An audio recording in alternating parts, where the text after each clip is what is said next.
3시엔 썰전 라이브 4시엔 뉴스 썰기입니다. 오랜만에 이성대 기자가 복귀했는데요. 반갑습니다. TV로만 보다가 이렇게 실물로 보니까 더 반갑습니다. 정말 너무 반갑습니다. 네. 네, 첫 번째 준비한 재료 바로 보겠습니다. 그가 그토록 싫어하는 안철수 후보고 단일화가 됐고 선거판을 다 주도하게 되는 순간에 이준석 대표가 그나마 이제 이니셔티브를 갖고 해왔던 선거 운동이 좀 색이 좀 바라게 되거든요. 네.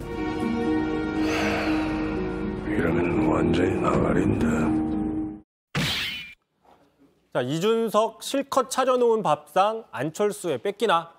밥상 뺏기며 기분 나쁘겠죠. 어쨌든 안철수 대표의 후보직 사퇴로 사실상 야권 단일화가 선거 막판에 이슈로 급부상했습니다. 이거 뭐 썰어볼 부분이 많아요. 며칠째 썰고 있죠. 그렇습니다. 일단 국민의힘은 내부적으로는 좀 고무적인 분위기죠. 하지만 이 당 내에서 마냥 반가워할 수만은 없는 사람이 한 명 있는데 강행콕 씨 누군지 알겠습니까? 이준석 대표 아닙니까? 그렇습니다. 이준석 대표. 바로 이준석 대표입니다. 근데 아무래도 이 대표가 가장 앞장서서 안 대표를 비판해왔고 단일화 효과 없다 주장해왔기 때문이 아닐까 싶은데 그래서 사실 좀 둘이 마주치기 껄끄러운 그런 사이일 것 같기도 해요. 뭐 그런 측면도 있고요. 근데 이제 그게 전부는 아니다라고 볼 수 있는 게 조금 더 근본적인 문제가 있다라고 볼 수 있어요. 자, 이준석 대표가 그동안 여러 번 준비해왔던, 주장해왔던 대선 승리 방정식이 있습니다. 첫 번째 세대포 이론. 자, 2030 세대와 그 주력 전통 지지층이죠. 70대 이상 고령층을 엮어서 세대를 결합시키면 이길 수 있다. 이른바 세대포 이론. 그다음에 호남에서 취약한 호남에서 최대한 득표를 많이 하면 이길 수 있다. 이런 지역적으로는 호남 득표론이 있었던 거고요. 자, 그래서 실제로 오늘도 호남에서 사전투표했다고 아까 썰전 토크에서 얘기를 했습니다. 네. 자, 윤석열 후보 어떻게 보면 사실상 이틀 전까지 이 공식 그대로 따라서 선거운동을 해온 셈입니다. 그러니까 윤 후보는 이 대표와 계속 갈등하다가 1월 초에 봉합한 뒤에 실제 이 대표의 공식대로 20대 남성에게 어필하는 2대남을 어필하는 공약들을 내놓고 호남에도 공을 들이고 있습니다. 그럼 만약에 윤 후보가 승리를 하게 되면 1등 공신은 이준석 대표가 될 텐데 왜 탐탁지 않은 상황인 거죠? 네, 마지막 하나가 있었기 때문이죠. 이준석 승리 방정식의 맨 마지막에 바로 단일화해서는 이길 수 없다. 단일화하지 않아도 이길 수 있다라는 게 이 대표의 승리 공식이었는데 바로 이 승리 공식의 마지막 퍼즐 하나가 틀어져 버렸기 때문인 거죠.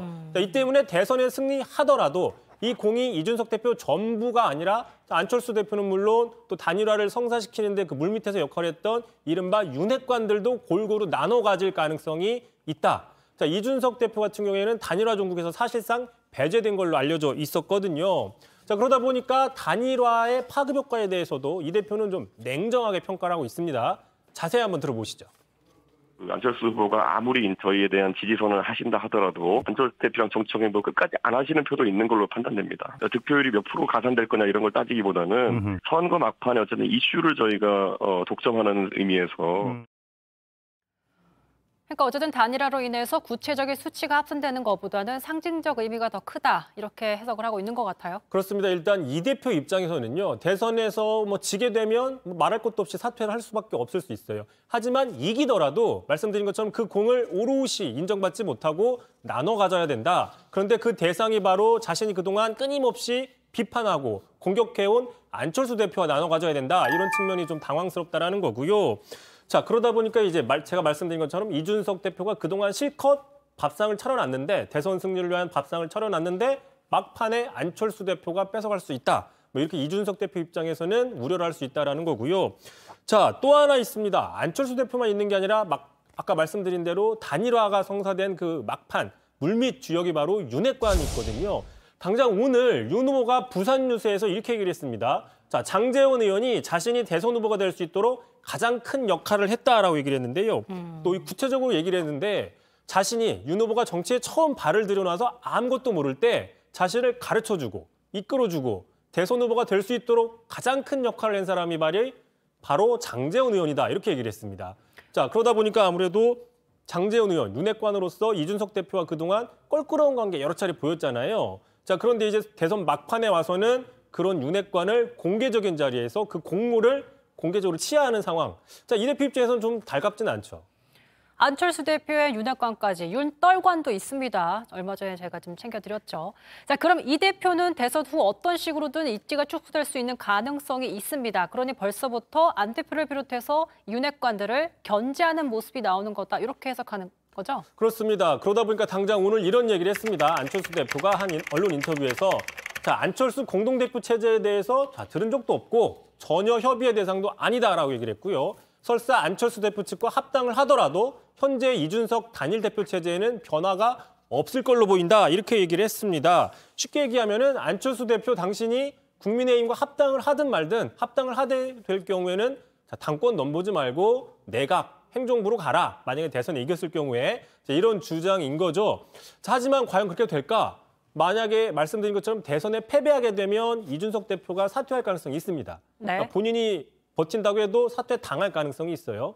자, 이게 될 경우, 그렇게 될 경우에는 안철수 대표가 대표직을 물려받을 가능성이 있고요. 만약에 이기더라도 안철수 대표가 초대 총리로 갈지 아니면 당 내에 남아서 직후에 있을 지방선거의 지분을 챙겨서 자기 세력을 확장해야 할지 이 부분은 더 두고 봐야 된다는 겁니다. 자, 결국에는 국민의힘 내부 권력 투쟁은 대선과 상관없이 이미 시작이 된 셈인데 실제로 단일화 합의 이후인 어제 오늘 안철수, 이준석 두 사람 간의 신경전도 있었어요. 한번 들어보시죠. 저는 별로 관심 없는 이야기에는 귀를 기울이지 않습니다. 그래서 그 사람이 어떤 말을 했는지는 저는 잘 모릅니다. 저는 예전에 그분한테 그 자라고 표현한 적도 있는데요. 서로 그런 내용이 있을 수 있겠지만 저는 안철수 대표의 그런 인간적인 대응이 참 항상 뭐랄까요, 흥미롭습니다. 자, 서로가 그 사람, 그자라고 하는데 그 사람, 그자가 이제 한 지붕에서 다시 만나게 되는 거죠. 그러니까요. 감정이 아직도 좀 남아있는 그런 신경전을 계속 보이고 있습니다. 좀 지켜봐야겠습니다. 두 번째 썰 주제 바로 보죠. 자, 두 번째 준비한 재료 바로 이겁니다.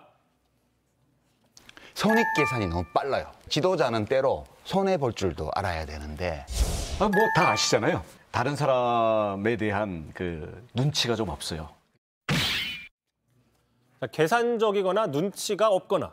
저희가 사실 얘기만 들어보면은 상대 후보를 향해서 한 말인가 싶은데 아니니까 가져오신 그렇죠. 거죠? 보신 것처럼 이게 상대방이 상대방한테 얘기를 하면은 당연한 거죠. 대선 과정에서. 본인의 후보에 대해서 자기 후보 측에서 이야기를 했기 때문에 좀 가져와 본 겁니다. 어젯밤 한 TV 토론 프로그램에서 얘기를 한 건데요. 자, 이 후보 측의 유시민 전 작가가 이재명 후보를 공격하고 또 원희룡 정책본부장이 윤석열 후보를 너무 눈치 없다 이렇게 공격을 한 거죠. 자, 농담처럼 언급한 것 같지만 사실 그 안에 좀 뼈가 있습니다. 내부에서 좀 정확하게 보는 것 같기도 하고요. 그렇습니다. 특히 그 원희룡 국민의힘 정책본부장의 진단 조금 더 들어보겠습니다. 다리 벌리는 것도 그렇고요. 신발 올리는 것도 그렇고. 그러고 보면 약간 상황 파악이라든가 눈치가 부족할 때가 있어서 너무 그냥 자기 편한 대로 하는 경우들이 왕왕 있어요. 저기다 권력이라는 후광으로 이게 쌓여지고 옆에서 전부 아부만 할 때 어떨까? 셀프 디스라고 볼 수 있는데 상당히 좀 세 보이는 거죠. 네. 셀프 디스가 상당히 센데 그러자 유시민 작가도 저 마지막 부분에 대해서 상당히 큰 공감을 표시했습니다. 권력을 잡게 된 후 더 어떻게 보면은 통제가 안 될 수 있는 거 아니냐 이렇게 얘기를 했는데 자, 반대로 이재명 후보에 대해서 유시민 작가도 얘기를 했습니다. 너무 계산적이다. 손해를 안 보려고 한다. 근데 정치인의 자세로는 별로 워낙 좋은 자세가 아니다라고 얘기를 했거든요. 계속 들어보시죠. 지도자는 누가 봐도 손해보는 일인데 저걸 하네 이런 거요. 그런 거 좀 있어야 되는데 너무 지나치게 완벽할 정도로 그런 게 잘 안 보이는 거예요. 각자 본인이 지지하는 후보의 약점을 저렇게 말할 정도면 고치는 게 필요할 것 같습니다. 저런 충언을 좀 귀담아 듣는 후보의 자세가 좀 필요할 것 같기도 하고요. 오랜만에 이성대 뉴스 설계였습니다. 여기까지 하겠습니다. 수고하셨습니다.